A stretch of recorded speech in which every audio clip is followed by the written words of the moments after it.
ये जो अनुष्ठान आप कर रहे हैं जी। किस चीज की प्राप्ति के लिए कर रहे हैं?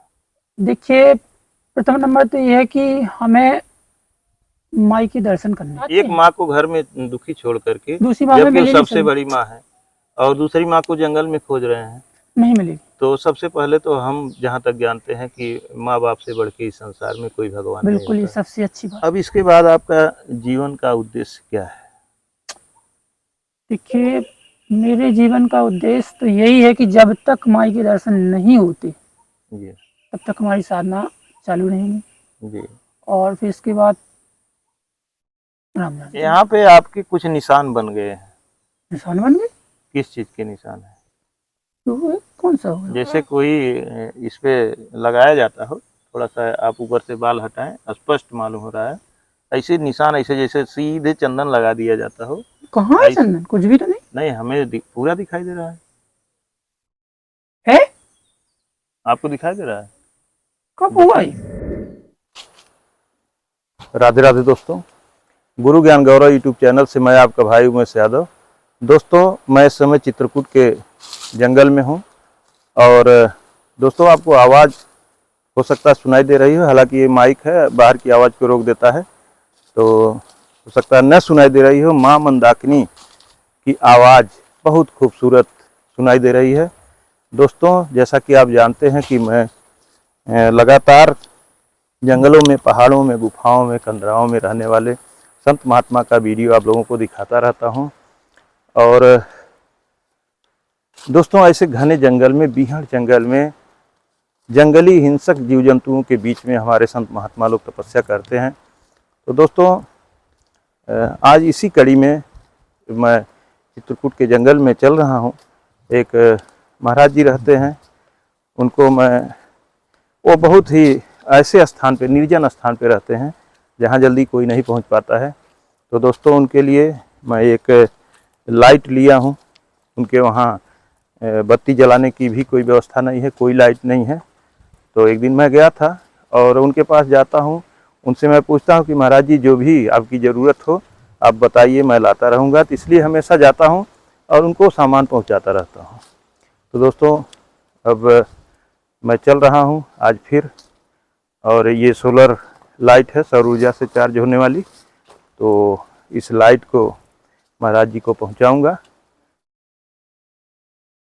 और ये लाइट जो है अभी मैं दिखलाऊँगा, बड़े अच्छी क्वालिटी की लाइट है।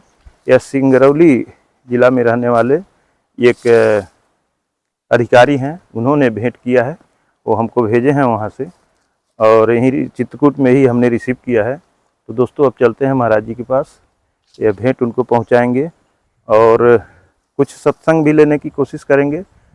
जो भी सत्संग मिलेगा आप लोगों तक पहुँचाएँगे।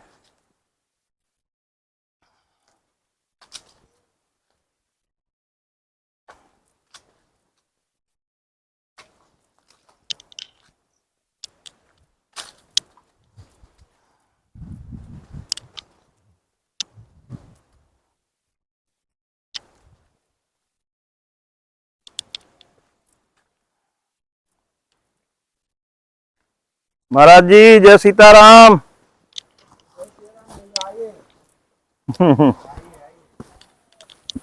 महाराज जी, आज बड़ा सुंदर लग रहा है,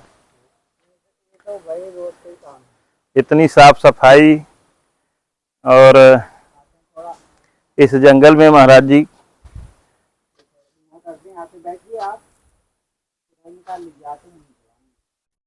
ठीक है महाराज जी। जी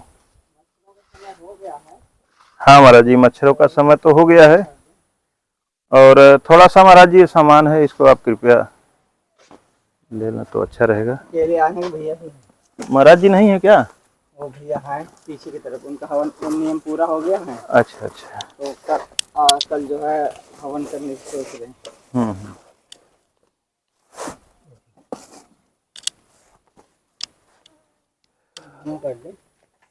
नहीं, अभी रहने दीजिए महाराज जी, 1 मिनट, आ जाइए। जय सीताराम। नमो नारायण।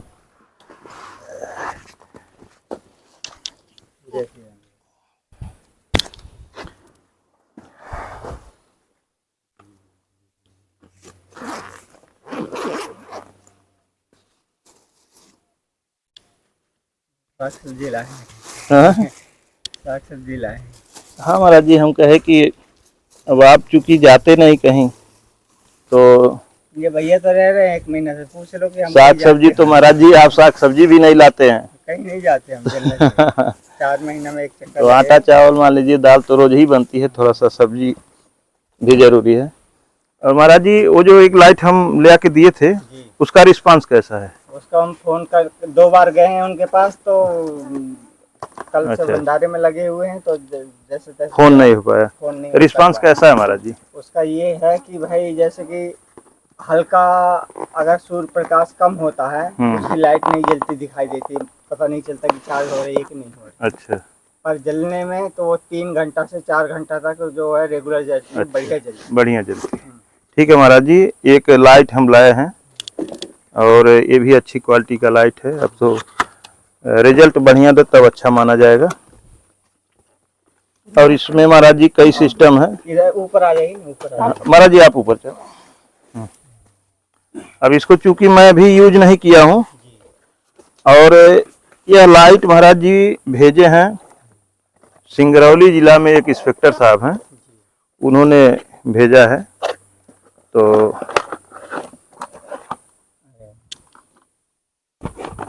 ये देखें 3 बल्ब है इसके साथ। ये सोलर पैनल है। अभी इसका सिस्टम हम भी नहीं समझ रहे हैं, अभी लगाया जाएगा, देखा जाएगा। ये किनारे कर दें। हाँ हाँ महाराज जी, रख दीजिए उसको। तब तक आप जो है इसको खोलिए, बैठिए, ऊपर बैठ जाइए। आ रहे हैं। पहले जल पी लीजिए।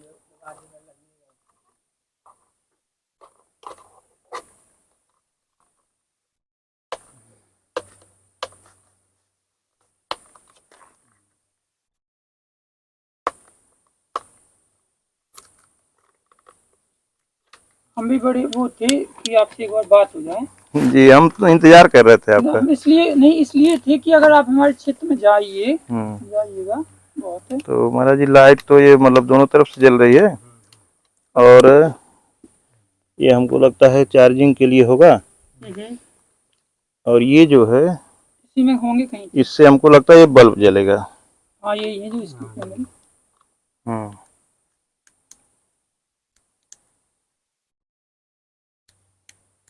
यहाँ से तो होगा इसका बंद। अच्छा हाँ, यहाँ से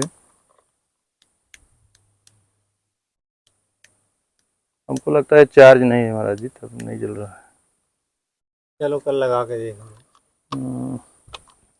इसको देखें।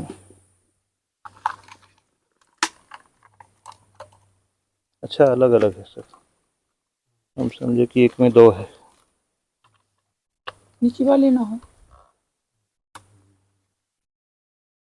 ये है ना, ये वाले ना, ये वाले पिन ना हो इसमें। हो सकता है महाराज जी। जलाइए। ये महाराज जी अगर आप बल्ब जलाना चाहते हैं तो ये जलेगा इससे। तो अब तो रात को मालूम होगा, काम भर के लाइट दे रहा है ये। 2-4 घंटा भर जल जाए, और ज्यादा पूरी रात थोड़ी जलाना। ये इसमें बैठ जाएगा। बैठ गया, नहीं बैठ गया, ये थोड़ा सा ढीला था। तो इसमें महाराज जी तीनों लाइट जल सकती है। हाँ, एक साथ में अगर जलाना चाहेंगे इमरजेंसी में जलाना तो तीनों लाइट आप जला सकते हैं। ठीक ना? वायर भी अच्छा खासा है। वायर भी अच्छा खासा है।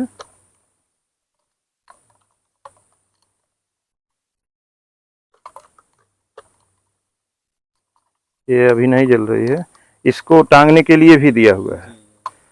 तो इस तरह से महाराज ये जलेगी, ये भी जल जाएगी। या हो सकता है कि चार्ज कम हो इसलिए ना जल रहा हो। यहाँ बटन है, इससे बुझ जाएगी। और रात में आपको टॉर्च का यूज करना है तो इससे जल जाएगी। और इसको जलाना है तो अब चूंकि ये जल रही है तो नहीं जल रही है। नहीं, चार्ज नहीं है महाराज जी, देखिए एकदम स्लो हो गई। तो अभी जब चार्ज हो गई है तब सब जलेगा।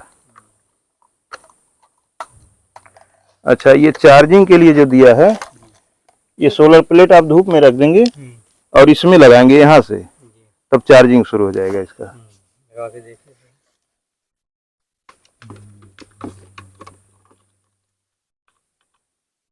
ये चार्ज करने लगा ना। चार्ज दिखा रहा है। इसको धूप में हम रख देते हैं किसी समय।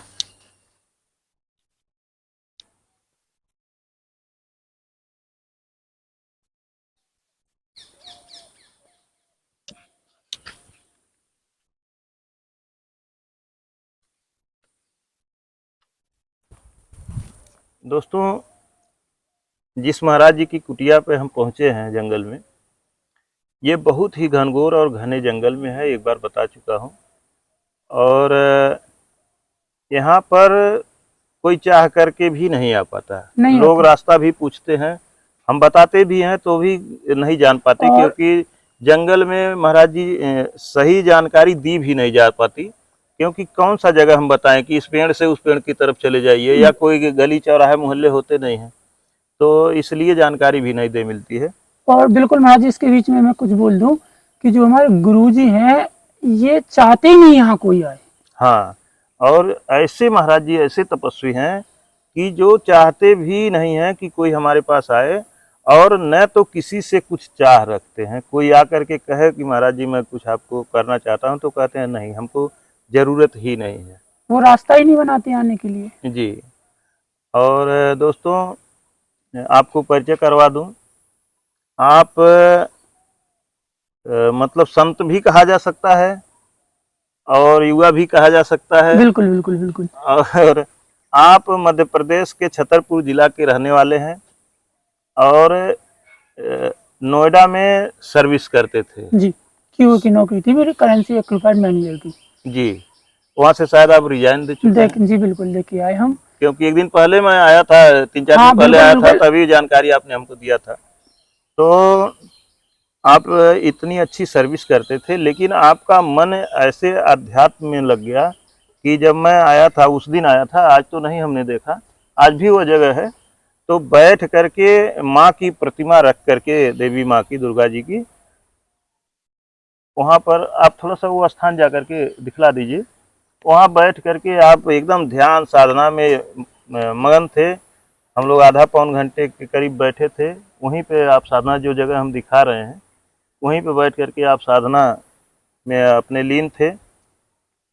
उसके बाद हमने पूछा कि महाराज जी से पूछा कि महाराज जी आप कौन हैं, नए साधु कोई आए हैं? तो आपने कहा कि हाँ आए हुए हैं, और यहाँ पे बैठ करके अपना साधना कुछ दिन का अनुष्ठान है पूरा कर रहे हैं। जी बिल्कुल, मैं हूँ ना, मैं साधना ही करता हूँ देवी जी की। जी। और मैं भोले जी का भक्त हूँ।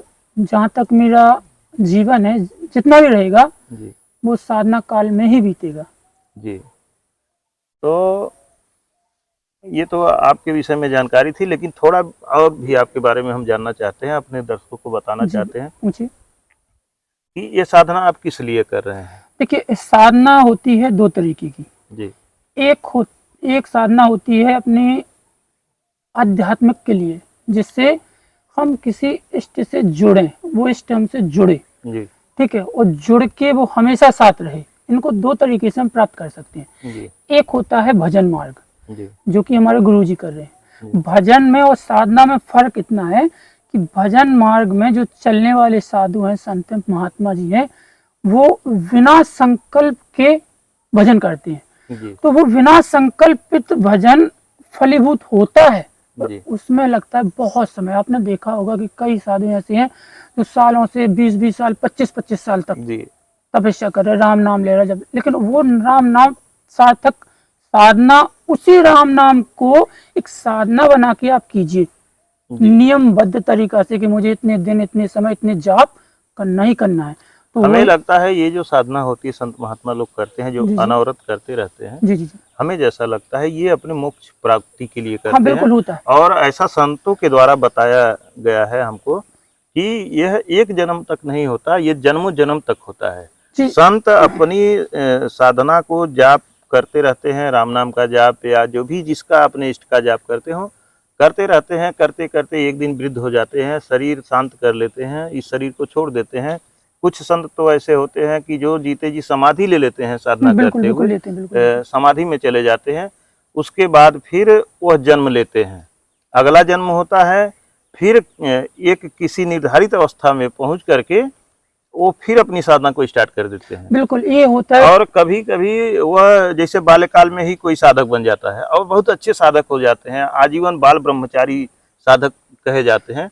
तो इस तरह के जो होते हैं उनकी साधनाएं पिछले जन्म से ज्यादा परिपक्व हो गई रहती हैं, इसलिए वो बचपन में ही फिर उनको भगवान उस लाइन में खड़े कर देते हैं। देखिए बिल्कुल सही है। मैं थोड़ी मोक्ष के बारे में बताऊं कुछ जो मेरे खुद के अनुभव हैं, जी और वो मेरे अनुभव ऐसे हैं कि जैसे आपने देखा होगा कि गांव में अपने आजू बाजू में जैसे अपने पूर्वज हुए या कोई भी अपने अपने परिवार में आते हैं, उन्हें कि हमारे फलाने बब्बा बैठे हुए हैं या हमारे फलाने देवता या हमारे पिताजी के पिताजी किसी न किसी के सिरहुन आते हैं। हाँ देखा होगा आपने। हाँ वो आके दो चीज करते हैं। सर्वप्रथम तो ये कि आपने देखा होगा कि अगर वो कोई द्रव्य अपने जीवन में जिंदा में वो अगर खाते होंगे, जैसे कोई तम्बाकू खाता है या गांजा पीता है, जो भी है, तो वो किसी के सिरहुन जब आएंगे तो वो प्रथम नंबर वो चीज मांगेंगे। हाँ पहली बात। जी दूसरी बात, आने के बाद बोलेंगे क्या कि हमको तार दीजिए, मतलब या हमारा कोई या गरुड़ पुराण करवा दीजिए या गंगा मतलब नदी हमारा चलवा उद्धार करवा दीजिए, दीजिए। उद्धार करवा दीजिए। तो मैंने एक अपने खुद के विचार, खुद की आध्यात्मिक मतलब खुद के विचार हैं ये। मोक्ष जैसे हम अपने जिंदा में किसी की साधना करें जी या किसी का नाम जप करें, तो वो ऊर्जा जब हम खत्म होंगे, जैसे राम नाम लिया आपने, तो जब हम खत्म होंगे तो हमारी जो शरीर से निकलने वाली कोई ताकत है जिसे हम आत्मा बोलते हैं, वो आत्मा उस राम नाम वाली ऊर्जा में जाके मिल जाएगी, समाहित होने के बाद वो पुनः धरती पे नहीं आएगी। और जो लोग ये भूत पीत बन के आते हैं या किसी के सिरहुन आ गए या कुछ भी, तो वो अपने जिंदा काल में ये नहीं कर पाते, इस वजह से वो भटकते हैं। अच्छा, आप जो है जी जो साधना कर रहे हैं इस समय, जी जी शायद आपका अनुष्ठान आज पूरा भी हो गया। हो गया। तो ये जो अनुष्ठान आप कर रहे हैं जी किस चीज की प्राप्ति के लिए कर रहे हैं? देखिए, प्रथम नंबर तो ये है कि हमें माई के दर्शन करने हैं।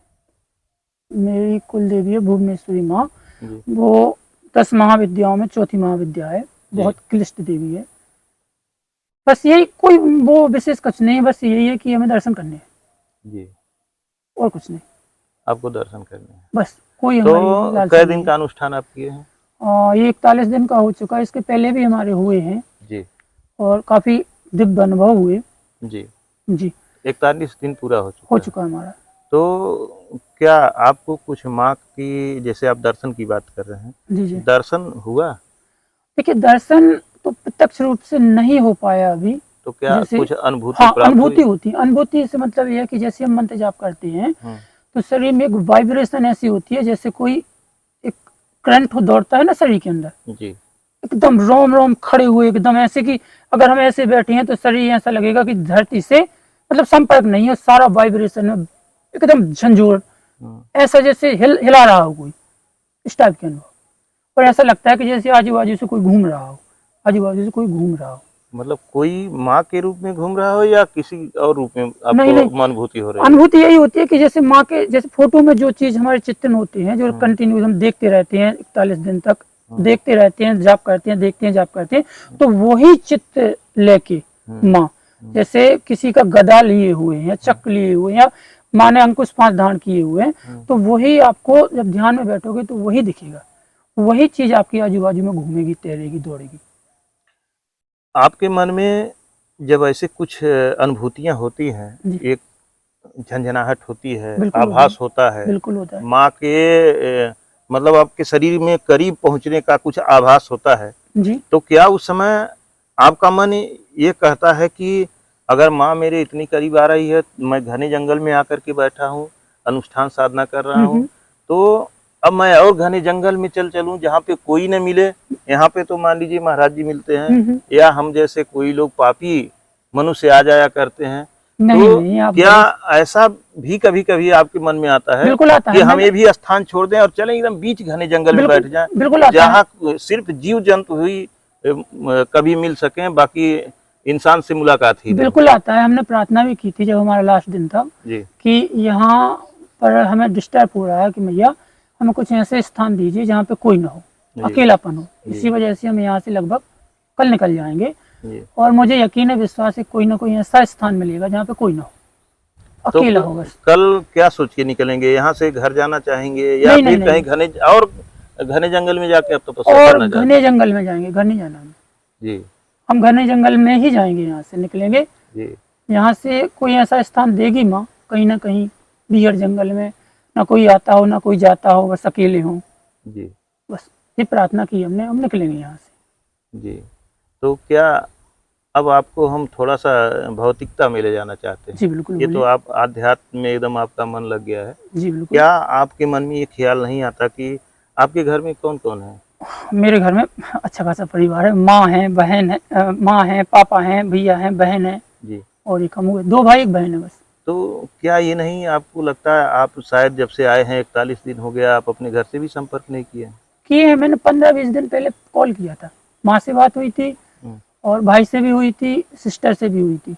तो 15-20 दिन के बाद आपको आप तब से बात नहीं किए? नहीं किए। फिर आपको ये नहीं लगता कि हमारे लिए हमारे परिवार के लोग कितना तड़प रहे होंगे, कितना परेशान हो रहे होंगे? हाँ, और हमारे लिए माँ रो रही होंगी, हमारी बहन रो रही होगी, भाई हमारे ढूँढ रहे होंगे, कितने दिन भर कितने फ़ोन आपको लगाते होंगे, आपके हाँ। पिताजी कितना रो रहे होंगे कि हमारा बेटा कहाँ चला गया, ये आपको नहीं लगा? जी बिल्कुल लगता है, लेकिन ये है कि अगर वो खुश हों, उनका एक ज़रिया हो। छोटा भाई है हमारा, जी। जो काम करता है, और हमारे पास खेती भी अच्छी खासी है, जी। कि जिससे जीवन चल जाएगा और चलता भी है। जीवन देखिए, जीवन प्रॉपर्टी से तो चलता है, ये अलग बात है, लेकिन अपने ही जब नहीं रहेंगे, तो जीवन कैसे? आप तो ठीक है, आप तो देवी माँ की तलाश में हैं, लेकिन जो आपके परिवार के लोग हैं, वो तो आपको ढूँढ देखिए, रहे होंगे। त्याग उनकी तो खुशियाँ अब उनको न खेती-बाड़ी दिखाई दे रही होगी, न घर दिखाई दे रहा होगा, न प्रभु बैंक बैलेंस प्रभु जी, दिखाई दे रहा होगा। प्रभु त्याग वो तो, तो आपको हर पल देखते सुनिए होंगे। ना, त्याग तो करना ही करना है। जी। अगर हम त्याग नहीं करेंगे और इस सभी में फंसे रहेंगे तो कोई किसी भी प्रकार की कोई प्राप्ति नहीं होगी।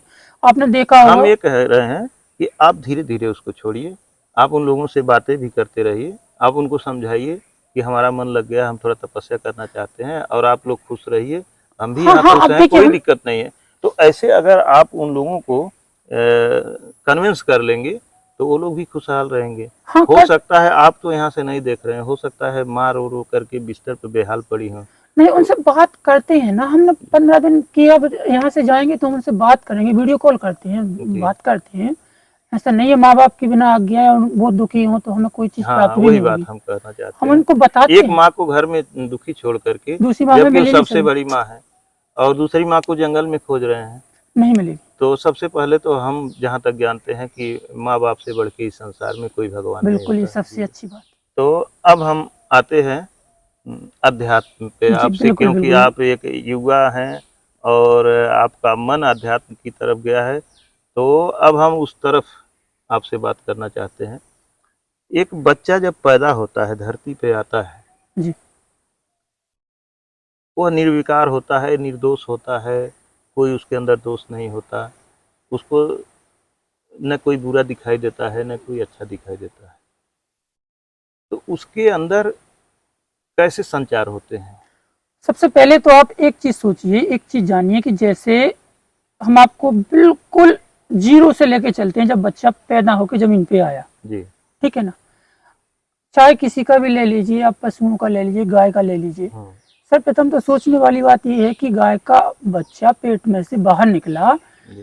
तो उसे कैसे पता, ठीक है ना। चलिए मान लीजिए कि माँ ने किसी भी तरीका से अपने स्तन तक पहुंचा दिया, हाँ। स्तन तक पहुंचा दिया, हाँ।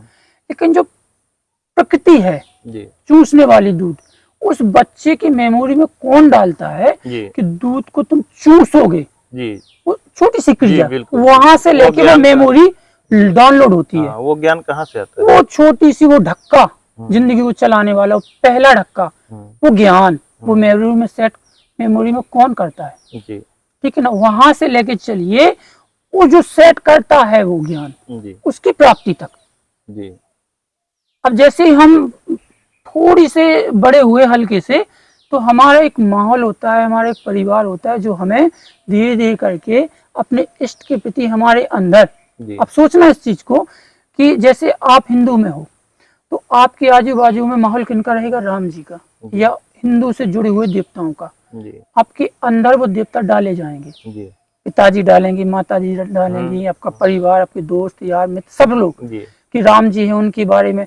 तो वो धीरे धीरे करके आपके अंदर वो भगवान की मूर्ति या उनकी छवि या उनके चरित्र आपके अंदर सेट करके डाले जाएंगे। जी और वही डालते डालते डालते आपको उन चीजों पे बिलीव होगा जी कि कोई ईश्वर है। अगर वही चीज आप मुसलमान परिवार में पैदा होती तो वो अल्लाह के बारे में डालेंगे जी तो आपको अल्लाह पे बिलीव होगा। यानी हमारा मेमोरी, हमारा जो खाली मेमोरी है ब्रेन, उसमें देवताओं को डाला जाता है। जी, जो फीड कर दिया जाता है, हाँ, जो बताया जाता है, हाँ, हाँ, वही दिमाग में आता है। हाँ, उसी हाँ, के बारे में अच्छाई बुराई लोग हाँ, उसी को हम जानते हैं। ईश्वर मान के बैठ जाते हैं और ईश्वर मानने के बाद उसे प्राप्त करने की हमेशा पूरी जिंदगी जी कोशिश करते रहते हैं। जी अब ईश्वर है क्या? जी। जैसे मान लीजिए, अब हमको एक क्वेश्चन जी जी हमारा बोलिए, है मुझे कि मान लीजिए, जी सपोज दैट, जी बिल्कुल कोई एक बच्चा ऐसे स्थान पे पैदा हो जाए जी जहाँ पे उसकी माँ भी पैदा होने के बाद वहां से उसको छोड़ के कहीं चली जाए, चली गई, और खुदा न खास्ता भगवान की कृपा से वह बच्चा जिंदा बच जाए, बच गया जी, और मान लीजिए जंगल में हम लोग हैं, जंगल में वो हो, और वह बालपन से किशोरावस्था तक प्रौढ़ हो जाए, उसको किसी आदमी से मुलाकात न हो, फिर उसे कैसे पता चलेगा कि भगवान कौन है? उसे पता ही नहीं लगेगा। यही तो हम आपको बताते हैं कि जब उसके दिमाग में, जब तक, देखिए मैं छोटा सा उदाहरण देता हूँ आपको। जी जैसे एक छोटा सा बच्चा है, वो निर्बोध होकर सांप के बारे में नहीं जानता कि सांप में जहर होता है, और सांप आता है और सांप के साथ वो खेलने लगता है। जी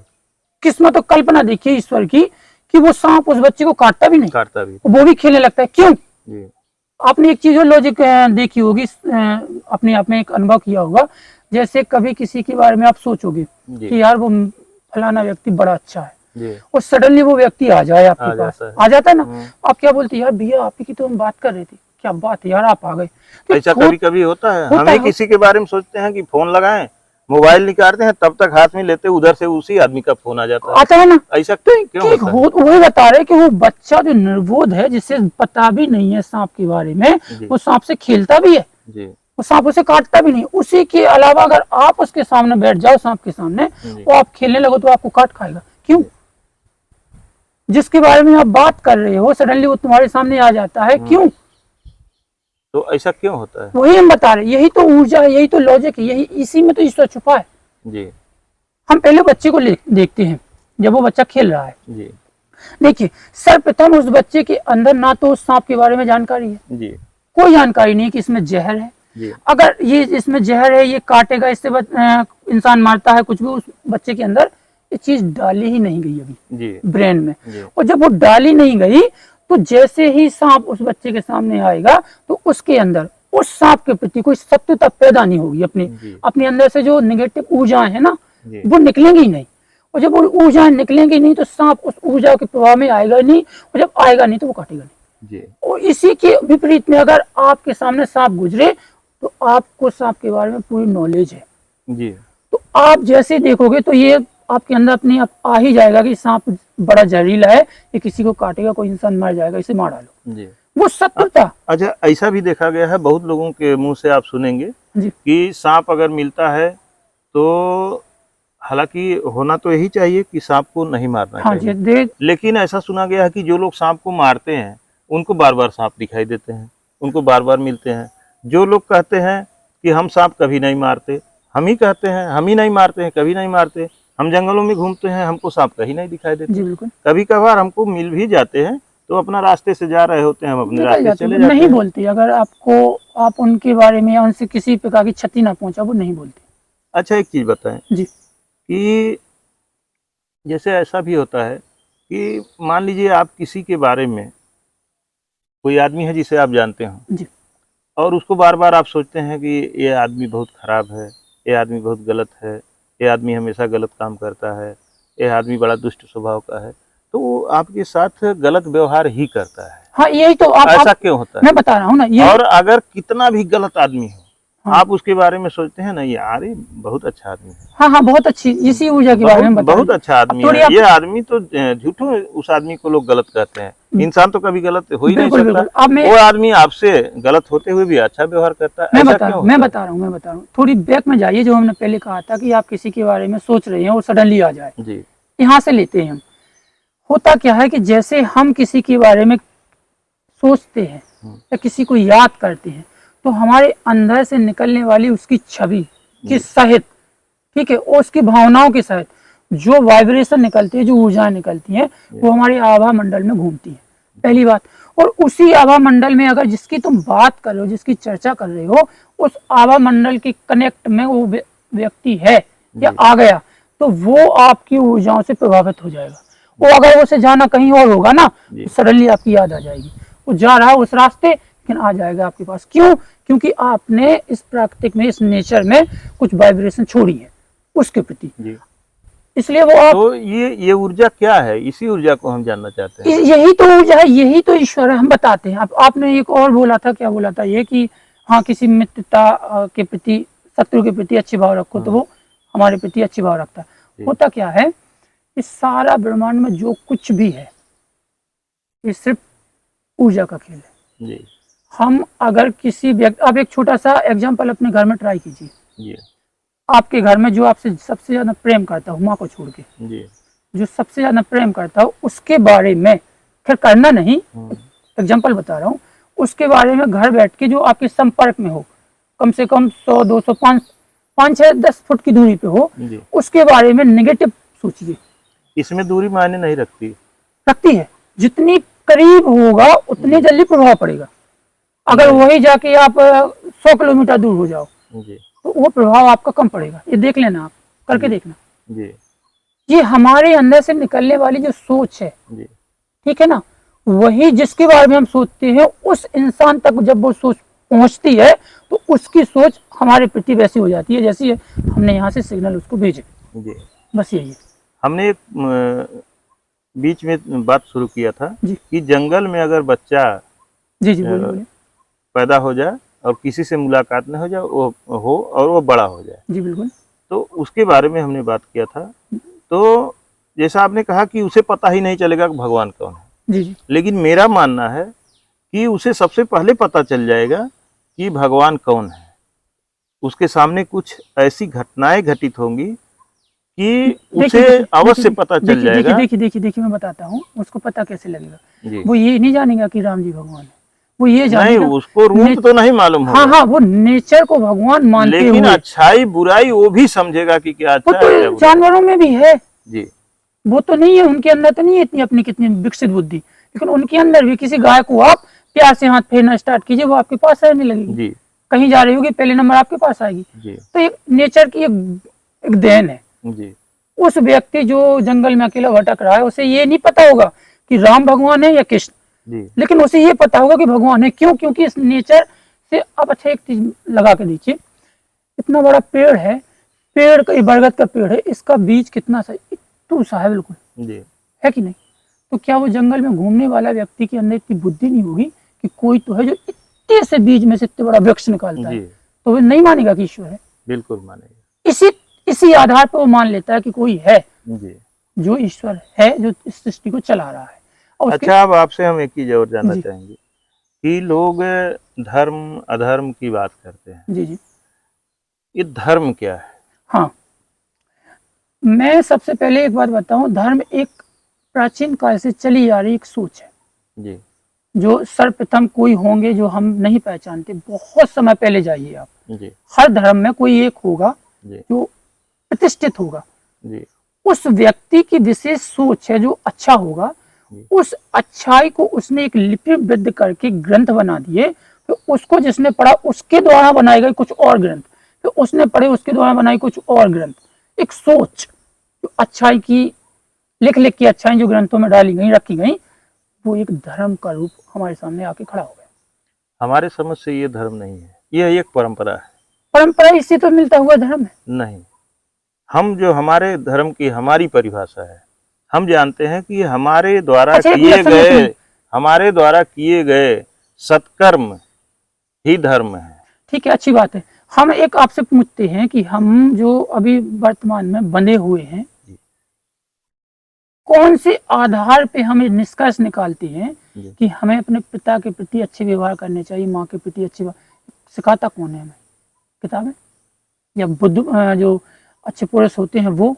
मतलब ये सीख कहाँ से ये आती है? हमारे आपके विवेक सिखाते हैं और संस्कार सिखाते हैं, Correct, जो संस्कार हम वो- देख करके आते हैं, चले आते हैं। हाँ, अगर हम क्यों अपने बुजुर्गों की सेवा करते हैं? मान लीजिए अगर हम अपने माता पिता की सेवा करेंगे तो हमारा बच्चा देखेगा तो वो जानेगा कि करेक्ट, लेकिन हमें भी अपने माता पिता लेकिन की वो सेवा हमारे करनी पिता चाहिए। ने कहीं ना कहीं से तो वो चीज अर्जित की होगी जो हमें बता के जाता हाँ, है। वही मैं भी तो कर रहा वो वही बात बता रहा हूँ कि उस पिता के पिता ने उसे बताई होगी। उस पिता ने कहीं ना कहीं से या तो संत से पढ़ा होगा या संत से शिक्षा ली होगी या कोई ग्रंथ से पढ़ा होगा कि हमें ऐसे आचरण ये तो करने चाहिए। ज्ञान हो गया, ये हाँ। तो ज्ञान हो गया, मतलब अच्छा बुरा का समझ जो होता है ये तो ज्ञान हो गया। लेकिन धर्म क्या है? देखिए सर्वप्रथम हम बताएं जो मेरे अंदाज से है कि किसी की आत्मा को कष्ट ना पहुंचाना सबसे बड़ा धर्म। सबसे बड़ा धर्म है। जी। अब किसी की सहायता करना, किसी की तो सेवा आप कहीं करना, भी ले लीजिए, आपके कर्मों के द्वारा किसी को अगर सुख मिलता है तो सबसे बड़ा धर्म वही है। हाँ वही बता रहे हैं कि किसी की आत्मा को अब जैसे कहा जाता है कि ये हिंदू धर्म है, मुस्लिम धर्म है, क्रिश्चियन ईसाई धर्म है, सिख धर्म है, हम इसे धर्म नहीं मानते। देखिए मैं बताता हूँ कि आप मान के चलिए कि इनको उदाहरण के लिए मैं बताता हूँ, मान लीजिए कि रोड पे कोई जा रहा है, उसको चोट लगी है, वह करा रहा है, जी बिल्कुल, वहाँ अगर कोई अच्छा आदमी पहुंचेगा तो यह नहीं देखेगा कि यह किस धर्म का आदमी, बिल्कुल बिल्कुल, यही तो सबसे वहाँ वह कर्म करेगा अपना, हाँ वहाँ अपना कर्म उसको करना चाहिए, वह कैसा उसको समझ है। अगर जो लोग उस आदमी की हेल्प करते हैं वहाँ ये नहीं देखेंगे कि ये कौन है, वहाँ सिर्फ इंसानियत देखेंगे, वही सबसे बड़ा धर्म है। वही मैं बता रहा हूँ कि किसी की आत्मा को जी दुखित न करने या दुखित आत्मा को संतुष्ट करना, जी वही सबसे बड़ा धर्म है। अब इसमें तुम ना तो हिंदू लीजिए ना मुसलमान, कोई जी सबसे बड़ा धर्म यही इंसानियत धर्म है, जी इसके अलावा कुछ नहीं है। जी। फिर तो हमें बांट दिया गया, मतलब किताबों का काम है ये सब, जो जी बहुत पहले वाले लोगों ने लिखित रूप से थोपी गई चीजें, जी फिर ये पंथ उसकी वजह से बने हैं बस। लेकिन जो आप बता रहे हो ना, यही सबसे बड़ा धर्म है, किसी की आत्मा को कष्ट ना पहुंचाना, कष्ट पहुंचती हुई आत्मा को संतुष्ट करना, संतुष्ट करना। यही सब, इसके विपरीत ही सबसे बड़ा पाप है। जी। अब इसके बाद आपका जीवन का उद्देश्य क्या है? देखिए मेरे जीवन का उद्देश्य तो यही है कि जब तक माई के दर्शन नहीं होते जी तब तक हमारी साधना चालू रहेंगी, जी और फिर इसके बाद राम जाने। सबसे पहले आप एक चीज समझिए कि इस पृथ्वी पे जितने भी लोग आए हुए हैं जी सनातन काल से, बहुत समय प्राचीन काल से, वो सारे के सारे लोग, जैसे राम जी को ले लीजिए आप, कृष्ण जी को ले लीजिए आप, या जिसको भी अच्छा लगे वो ले लीजिए, उन्होंने आके सर्वप्रथम क्या किया, आके गुरुकुल में जाके जी परंपरा अनुगत जी वेदों से शिक्षा लिया। शिक्षाएं ली, जी साधनाएं की, शक्ति अर्जित की नेचर से, जी क्योंकि सबसे बड़ा हम जो ईश्वर मानते हो नेचर है। नेचर क्यों? क्योंकि 5 तत्व के अलावा आप छठवां तत्व सोच भी नहीं सकते। जी आप सोच के बताइए तो सोच भी नहीं सकते छठवां तत्व। कैसे सोच सकते हैं? नहीं जो, सोच सकते, जो है वो है। 5 ही तत्व है सब जी। जगह, वो छठवां तत्व ईश्वर है जिसके बारे में हम सोच भी नहीं सकते, और बकाया जो मटेरियल बना हुआ है वो 5 तो तत्व का है। छठवां तत्व तो हमें लगता है दिखाई देता है। कैसे? अगर छठवां तत्व ईश्वर है तो जो 5 तत्व से बना हुआ है, ये शरीर जो बनी हुई है, तो यही तो ईश्वर है। बिल्कुल हम मान लेते हैं, लेकिन इस ईश्वर में शक्तियां जी। नेचर से, जिस देखिए पहले के लोग क्या थे, आप सोचिए जरा, कि जैसे शिव जी ने अपना अब तीसरा, शक्तियों की बात जब हो गई तो वो तो मान लीजिए एक मशीन है, यह शरीर हाँ मशीन तैयार है। अब इसको आप इसमें डीजल पानी डाल करके, डीजल पानी का हमारा मतलब कि उसके आध्यात्मिक ऊर्जा से है, उसके भजन साधना से है। डीजल पानी डाल करके जब चलाएंगे इसको, तब यह अपना क्रिया करेगी, अपना देखिए, काम मैं करेगी बताऊं, और अपने लक्ष्य की प्राप्ति सुनिए करेगी। ना, सुनिए, पहले सुनिए आप, हमारे शरीर के अंदर ही एक कुछ ऐसा है, जी ऐसी कुछ चीज है जो ऊर्जाओं को संग्रहित करके एक जगह स्टॉक बना देती है। जी वही ऊर्जा, अब देखिए हमारे और बीच में, जैसे मान लीजिए हम किसी की साधना कर रहे हैं जी या किसी को जपते हैं, तो वो व्यक्ति जैसे कोई सेठ है, एक विश्वासपात, अच्छा हम रावण की क्यों नहीं साधना करते, पूजा क्यों नहीं करते? क्योंकि हमारे अंदर उसके बारे में नेगेटिव सोच, नेगेटिव सोच। गंदा है, ऐसा है, वैसा है। उसकी साधना करने वाले उसकी भी करते हैं, ठीक है ना, बताते हैं हम आपको जी। कुंभकर्ण की क्यों नहीं करते, क्योंकि उसके प्रति हमारे अंदर एक नेगेटिव सोच है, गंदी सोच, जी इसलिए हम नहीं करते। अब इसके अलावा आप जाइए, राम जी के प्रति हमारे अंदर अच्छी सोच है ना, जी अच्छे मर्यादा पुरुषोत्तम है, या देवी के बारे में अच्छी सोच है, बड़े अच्छे लोगों के साथ, तो हम उनको एक और बना लेते हैं। जैसे हमने देवी जी की साधना की, तो हमने उन्हें एक साहूकार बना लिया। जी पहले सुन लीजिए पूरी बात। साहूकार कैसा कि आप हमारे जैसे धन है हमारा, वो धन जाके हम बैंक में रख देते, क्योंकि हमें बैंक में विश्वास है कि हमारा धन सुरक्षित है। जी हमने इसी तरीका से अब जब साधना स्टार्ट की या तपस्या स्टार्ट की, तो हम किसी को एक कैटेगरी में रख देते हैं, एक साहूकार बना लेते हैं। वो साहूकार करता क्या है कि जैसे जैसे हमने अपने अंदर की ऊर्जा बढ़ाई, जी नेचर से हमने ऊर्जा खींचना स्टार्ट किया, हमारे अंदर इतनी ऊर्जाएं हो गई जी कि जिसकी वजह से हमारा जैसे लक्ष्य है कि हमें मोबाइल खरीदना है, जी इसके लिए हम साधना करते हैं, ठीक है, और हमारे अंदर इतनी शक्तियां हो गई, ऊर्जाएं, कि उस ऊर्जा की वजह से हम मोबाइल खरीद सकते हैं। समझना, 100 रुपए का मोबाइल है ये, तो हमने 100 रुपए अर्जित कर लिए, तो वो जिसको हमने अपना एक साहूकार बनाया है ना, वो आपको उसी वक्त खड़ा होके मोबाइल दे देगा। क्यों? क्योंकि तुमने उतना परिश्रम कर लिया है, जी। वो हमारा हम ही को लौटा देता है।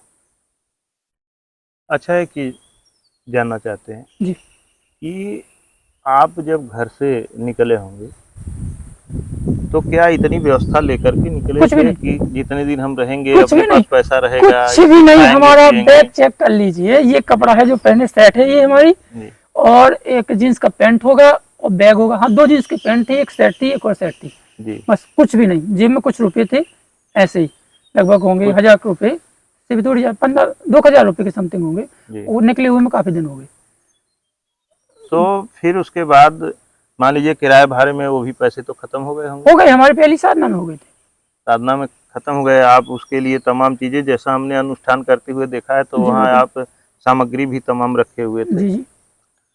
तो अब इसके बाद मान लीजिए आपकी सोच है कि अब यहाँ से फिर हम कहीं निकल जाएंगे, तो फिर आगे आपका माइंड क्या कह रहा है कि आगे हम कैसे जाएंगे, देखिए, हम कैसे जब, व्यवस्था सुनिए होगी? सुनिए, अच्छा सवाल है। जब हम पहली साधना करते हैं या दूसरी साधना करते हैं, तो पहली साधना में किसी को कुछ प्राप्त नहीं होता। क्यों? क्योंकि पहली साधना में हम एक कनेक्टिविटी बनाते हैं जिसकी साधना कर रहे हैं। पहली साधना में चाहे वो मंत्रों से हो, चाहे मन से हो, चाहे जैसे भी हो, एक कनेक्टिविटी बनाते हैं, सिर्फ कनेक्टिविटी। अपने आप को साधते हैं कि अगर 4 घंटा बैठना है तो बैठने की वो, तो 4 घंटा में बैठ सके, मतलब एक एक चित मन करते हैं, कनेक्टिविटी बनाते हैं, अपने शरीर को साधते हैं। ये हुई पहली साधना। और जैसे पहली साधना खत्म हुई, तो 2-3 चीजें हमें वो मिल जाती हैं पहली साधना में। ये नहीं होता कि कोई आके हमें दर्शन दे दे, नहीं होता, एक अनुभूति होती है। और हमने बताया ना आपको कि जैसे हमें 4 घंटा जाप करना है, तो 4 घंटे हम बैठ सकते हैं। अगर 10 घंटे भी जाप करना है तो हम 10 घंटे बैठ सकते हैं। 24 घंटे भी जाप करना है, 24 घंटे में बैठ सकते हैं। और हमारा ध्यान है ना, वो एक जगह लगेगा, कि बाल्टी चाहिए तो बाल्टी पे ही लगेगा, और एक कनेक्टिविटी बन गई जिस ईश्वर का हमें करना है। तो अब हमें चिंता नहीं है कि हम कहीं भी जाएं, क्योंकि हमारा उससे संपर्क बन चुका, इसलिए हमारी मांगे पूरी करेगा, बस यही। साधना जैसे आप करते हैं, तो साधना का तरीका क्या है, कैसे किया जाता है? देखिए, साधना का एक होती है वैदिक पद्धति। जी वैदिक पद्धति के अंतर्गत हमें वो समस्त चीजें चाहिए जो उस देवता को लगती है, ठीक है ना। और एक होती है समान संपन्न भाव से साधना। जी उसमें उस देवता को हम प्रेम के वश, जी स्नेह के वश वशीभूत होकर के बुलाते हैं। जी साधनाएं होती है 3 तरीका से, एक तांत्रिक भी होती है, एक वैदिक भी होती है, एक सावर मंत्र भी होती है। आप कौन सी साधना कर रहे हैं? हम तो जहाँ तक है, हमारी 2 साधनाएं तो अभी वैदिक ही हुई हैं, जी और इसके बाद सोचते हैं अगली साधनाएं और अन्य जितनी भी साधनाएं वो सावर से हों। सावर, क्या नाम है? सावर मंत्र होते हैं सावर मंत्र। जी। तो ये कैसे किया जाता है? सावर मंत्र ऐसा होता है कि जो वैदिक मंत्र होते हैं उनकी अपेक्षा और जो तांत्रिक मंत्र होते हैं उनकी अपेक्षा जल्दी वो स्वयं सिद्ध होती है। तरीका क्या है? कुछ भी उनके लिए तो कोई तरीका होता ही नहीं जी ना। उनको गुरु बन जाए तो अच्छी बात है, गुरु तो सर्वश्रेष्ठ होता ही है। अगर गुरु नहीं भी है जी तो भी वो चलेगा, उसमें ना कोई ज्यादा हवन की आवश्यकता है ना ज्यादा कुछ। उस आप दिए से कर सकते हो, खाली दीप जला के जी पानी का लोटा लेके कल से स्थापित करके बस हो गया, जी। वो स्वयं सिद्ध होती है वो मंत्र। तो कितने देर बैठ करके आप साधना करते हैं? अभी तो हमारा ऐसा था कि जो हमने पहली साधना की है, इसके पहले करते थे तो ऊपर मन 10-12 घंटे हो जाता था। इस समय जंगल में जो साधना आपकी आज पूरी हुई है, जी कल कई घंटे आप बैठ के साधना किए थे, आज कई घंटे किए? देखिए, कल जो हमारा आज सुबह का खत्म हो गई थी साधना, जी रात में ही हो गई थी हमारी, जी क्योंकि हमने सोमवार से स्टार्ट की थी रात में, जी तो हमारी सोमवार कल रात में ही खत्म हो गई थी, 41 दिन पूरी हो गई थी। जी फिर उसके बाद सुबह हमने जो जाप किया वो हमारा 21 माला का था, जी। आधी कर दी, आधी से भी आधी, क्योंकि हमने जो कितने घंटे टाइम लगे थे? पहले हम करते थे 4 घंटे सुबह, 4 घंटे शाम, 3 घंटे दोपहर। जी 11 घंटे। हाँ 11-12 घंटे। तो जितना जैसे मान लीजिए 4 घंटे आप बैठे रहते हैं, जी तो उस बीच में आप उठते नहीं हैं? नहीं, अच्छा यही तो हम बताते हैं कि हमें अपने आप को सर्वप्रथम साधने का मतलब, साधना का मतलब होता है खुद को साधना। साधना। इतने बीच में ना आपको बातों में लगनी चाहिए, जी। इच्छा ही नहीं होनी चाहिए, यही तो साधना है, इसी को तो मान साधते लीजिए हैं। उस दिन जब हम आए बैठ के आप साधना में बैठे हुए थे, जी, तो हमें तो आपका आवाज हम भी नहीं हुआ हम कि आप पीछे कब से जब आए, महाराज जी बैठे हुए थे, महाराज जी को हम प्रणाम किए, बातचीत करने लगे, तो आपको उस समय डिस्टर्ब नहीं हुआ? बिल्कुल नहीं, क्योंकि हम वही तो बताते हैं कि जब हम पहली साधना करते हैं या हम इसके पहले भी कर चुके काफी साधना, जी तो हमारा जो फोकस होता है हमारा एक केंद्र पे होता है यहाँ। जी जैसे आप बिंदी लगा दीजिए दोनों के बीच में यहाँ पे, जी तो यहाँ फोकस होता है। जी। इसके बीच में क्या हो रहा है, क्या हो रहा है, कोई पता नहीं, झिनझिनी सी पता आवाज नहीं जरूर चला। आएगी, जी जैसे होते हैं झिनझिनी टाइप की आवाज की कोई है आजू बाजू में बात कर रहा है, जी। अंत कोई फर्क नहीं पड़ेगा। यहाँ से आपके कनेक्टिविटी कट जाती है अपनी। अच्छा, हाँ, जब आपका ध्यान लग जाएगा तो यहाँ से नीचे यहाँ पे आपके कुछ निशान बन गए हैं, निशान बन गए। किस चीज के निशान है? तो कौन सा होगा? जैसे कोई इस पे लगाया जाता हो, थोड़ा सा आप ऊपर से बाल हटाएं, स्पष्ट मालूम हो रहा है, ऐसे निशान, ऐसे जैसे सीधे चंदन लगा दिया जाता हो। कहाँ है चंदन? कुछ भी तो नहीं नहीं, हमें पूरा दिखाई दे रहा है। है। आपको दिखाई दे रहा है? कब हुआ ये? हो भी सकता है कि ध्यान का जो एक प्रेशर होता है उसकी वजह से कोई बन रहा हो ऐसा कुछ। जैसे मान लीजिए कोई चीज रगड़ रगड़ के ऐसे बना दिया जाए, उस तरह के निशान आपको नहीं, दिखाई वो दे रहे ध्यान लगाते हैं ना, तो हो सकता है कि कोई ऊर्जा जो एकत्रित होती है उसका कोई प्रभाव हो भी सकता है, बट यहाँ क्या करेंगे हम? मतलब वहाँ निशान दिखाई दे रहा है, हम ये कर रहे हैं, हम ये नहीं कर रहे हैं कि आप रगड़ के बना दिए, नहीं नहीं, हमारा लेकिन हमको इसे निशान दिखाई हो दे भी सकता है, कोई कारण हो वो बता नहीं सकते हम। जी। हम नहीं बता सकते क्योंकि हमें पता ही नहीं, हमने देखा ही नहीं अभी तक। जी। यही तो हम ध्यान लगाते हैं बस। तो अब आपसे लास्ट क्वेश्चन ये करना चाहेंगे जी कि बोलिए। आपके जैसे तमाम युवा हमको फ़ोन करते हैं और वो कहते हैं कि हमको प्रभु जी कोई, भैया जी हमको कोई जगह बता दीजिए जहाँ हम जा कर के जंगल में साधना कर सकें। तो ऐसा जो लोग सोचते हैं, हम हालांकि उन लोगों को कहते हैं क्यों ऐसा आप सोचते हैं, आप अपने घर पे साधना करिए, बिल्कुल तपस्या वैसे भी करिए, होती है। क्यों आप जंगल जाएंगे, हम समझाते हैं उन लोगों को। तो ऐसे लोगों को आप क्या कहना चाहिए, वो लोग कैसे अपनी साधना करें? देखिए, होता क्या है कि हम सर्वप्रथम जो चयनित देवता करते हैं साधना में, वो होते हैं 2 प्रकार के। एक होते हैं सात्विक और एक होते हैं तामसिक। जी ठीक है ना। जो व्यक्ति सात्विक देवता को चुन के आराधना करता है तो वो घर पे भी कर सकता है। जी ठीक है। वो जो तामसिक देवता, जो क्रोधी देवता होते हैं, उनको जो चुनता है तो वो घर पे कर सकता है, जी। लेकिन अगर त्रुटि होगी तो घर में विघटन स्टार्ट हो जाएगा। अच्छा। ये है फर्क। और घर में होता क्या है कि जो जैसे यहाँ पे देख रहे हो आप, कितनी शांति है। जी ध्यान लगाने में एक, देखिए ध्यान से ही तो वो देवता कनेक्ट में बनता है। अब घर पे भी अगर कोई एकांत भाषा में जहाँ शोर शराबा कुछ नहीं है तो वहां भी कीजिए, सीधी सी बात। देखिए, साधना में 2 चीजें महत्वपूर्ण है, और तीसरी चीज आप जैसे 2% मान लीजिए कि सामग्री जो आवश्यक है, 2% 100 में 2%। सबसे प्रथम नंबर है आपको खुद को साधना, जी कि आपका ध्यान एक जगह केंद्रित हो जाए। दूसरी बात, उसके प्रति जिसके प्रति आप साधना कर रहे हो अटूट विश्वास। और तीसरी बात स्नेह, प्रेम। अच्छा, मान लीजिए जैसे आप साधना में रखे थे, माता की एक तस्वीर रखे थे, दिया जलाए थे, धूप अगरबत्ती जो भी व्यवस्था थी आपने किया था, जो भी है। तो क्या मान लीजिए अगर वो वस्तुएं न रहें हम्म, तब कैसे माँ की साधना करेंगे? तब भी होगी।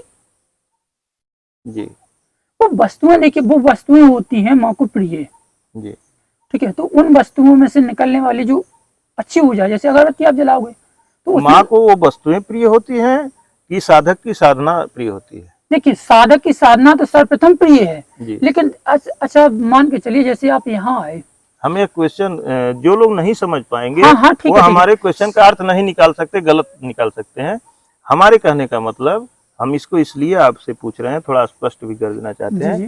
कि जैसे मान लीजिए कोई योगी है, कोई साधक है, पहले ऐसा सुना जाता था कि साधक हजारों हजार वर्ष तक, सैकड़ों वर्ष तक जंगलों में बैठे बैठे ऐसे साधना करते थे कि उनके शरीर पे दीमक लग जाते थे, बिल्कुल लग मक्खी चढ़ जाती, जाती थी। बिल्कुल लग जाती तो है। वो कहाँ स्नान करते थे, बिल्कुल नहीं वो करती। कहाँ धूप अगरबत्ती जलाते थे, ये चीजें कहाँ थी? देखिए जो वो साधक थे ना, वो तपस्वी थे, उनके अंदर लौकिकता की कोई कामना नहीं थी, जी वो सिर्फ मोक्ष प्राप्त करने वाले थे। जी तो मोक्ष प्राप्त में बहुत बहुत बहुत परिश्रम है।